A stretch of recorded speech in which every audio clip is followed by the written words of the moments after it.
ಇದು ದೇಶ ದೇಶಗಳ ನಡುವೆ ನಡೆಯೋ ಯುದ್ಧ ಅಲ್ಲ, ಧರ್ಮ ಧರ್ಮಗಳ ನಡುವೆ ನಡೆಯೋ ಯುದ್ಧ ಅಲ್ಲ, ಜಾತಿ ಜಾತಿಗಳ ನಡುವೆ ನಡೆಯೋ ಯುದ್ಧ ಅಲ್ಲ, ಇದು ಅನ್ನ ದುಡ್ಡುಗಳ ನಡುವೆ ನಡೆಯೋ ಯುದ್ಧ.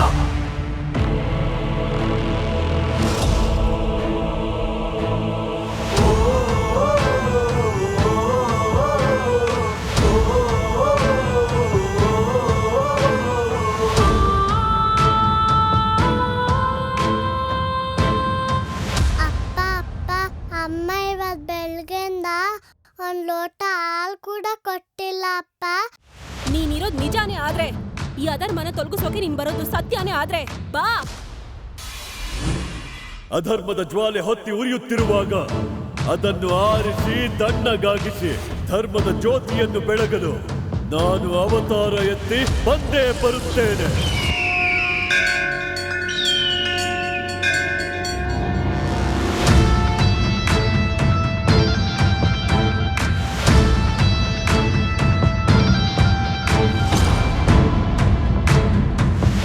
ಒಂದಲ್ಲ ಒಂದಿನ ನಿಮಗೂ ರೈತರ ಬೆಲೆ ಏನು ಅಂತ ಗೊತ್ತಾಗುತ್ತೆ ಸರ್.